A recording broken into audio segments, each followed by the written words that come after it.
هو تعبان في بعدي ولا لا زي ما انا تعبانه ومتأذيه؟ في بنات كتير بتسأل نفسها السؤال ده بعد الانفصال، بتلاقي نفسها متعذبة، والناحية التانية بتشوفه بيخرج مع اصحابه عادي، بتشوف السوشيال ميديا بتاعته بتلاقي ما فيهاش اي دليل على انه موجوع. لما بتقابله حتى لو صدفة مش بتحس ان هو موجوع ولا فارق معاه اصلا، عادي بيبص لها وممكن يسلم عليها كمان. بتلاقيه قعد فترة طويلة ما حاولش حتى انه يكلمها يقول لها بقول لك ايه يلا نرجع. فدايما بتسأل نفسها هو انا كنت في العلاقة دي لوحدي؟ هو انا ليه كده؟ هو عمره ما حبني؟ انا هجاوبك على السؤال ده.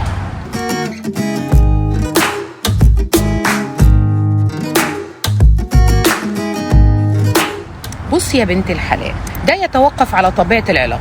لو العلاقة دي كانت طالعة نازلة يومين 3 بيديكي حب ويومين 3 فراق، لو هو كان بيعرف بنات تانية، لو ما كانش بيقدر غيرتك عليه، لو هو من النوع اللي كان طول الوقت بيقلب عليك الترابيزة، لو العلاقة دي انت ما كنتيش عارفة اصلا هي رايحة على فين وكل ما تسأليه يقولك مش الوقت المناسب، لو انت عارفة اصلا ان هو لاعبي، كل ده معناه ان هو في الفترة دي مش تعبان زيك. في بنات بتفتكر انه عشان بيشوف الستوريز بتاعتها او بيتابعها يبقى هو كده تعبان او زيها. بالعكس يا سلطانيه، لما هو يبص على الستوريز بتاعتك ويشوفك بتعملي ايه، ده معناه انه مش متألم لما بيشوفها. البني ادم لما بيكون بيحب حد ويجي يبص على الستوريز بتاعته او صوره او يحس ان في حاجه بتفكره بيه فبيتوجع، بيبص مره وبعدين ما بيرجعش يبص تاني. طب ليه هو مش متأذي وليه هو بيعمل كده؟ عشان سببين رئيسيين. اول سبب ان انت كنت مدياله حب واهتمام وكان ضمنك 100%، ففي حته جواه بتقول له يا ابني سيبها هتلف تلف وترجع. تاني حاجه ان هو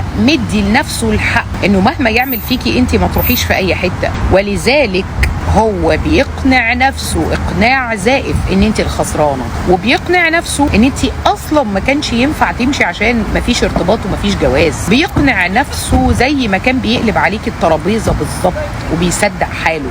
زي ما هو كان طول ما انت معاه معذبك بانه مش حاسس، هو النهارده بيلعب نفس اللعبه مع نفسه وبيقول هي خسرتني وانا ياما عملتها. فانت لازم في الفتره الاولانيه دي ما تتاذيش وما تتعبيش وما تروحيش تقولي لنفسك اكلمه قبل ما يروح مني. هيتوجع امتى؟ هيتوجع لما يحس ان انت بتروحي منه، لما يعدي شهر و2 وانت ما ترجعيش تكلميه. هيتفاجئ هي كده ممكن تكون نسيتني. طب هو انا اصلا عايزها تنساني ولا انا عايزه ارجع دلوقتي في الوقت المناسب عشان اضيع عليها طول الفتره اللي فاتت والمجهود اللي عملته عشان تبقى انسان طبيعي؟ ما هو اصلا توكسيك، ما هو اصلا معدوم الضمير يا بنتي. مش هيرجع عشان هو اتأذى وعايز يرجع لك، هو هيرجع عشان انت ملكيه خاصه ما ينفعش تروحي لاي حد. تاني حاجه هو هيرجع علشان خاطر ما لقاش اللي معاكي مع حد تاني، لان انا اؤكد لك ان هو عشان ما يتألمش بيحاول يلاقي نفسه في اي حاجه تانية، بيحاول يلاقي نفسه في بنات قديمه كان عارفها، بيحاول يلاقي نفسه مع اصحابه الشباب، بيحاول يعمل اي حاجه عشان خاطر تعدي عليه الفتره دي وما يحسش ان في حاجه نقصت من حياته.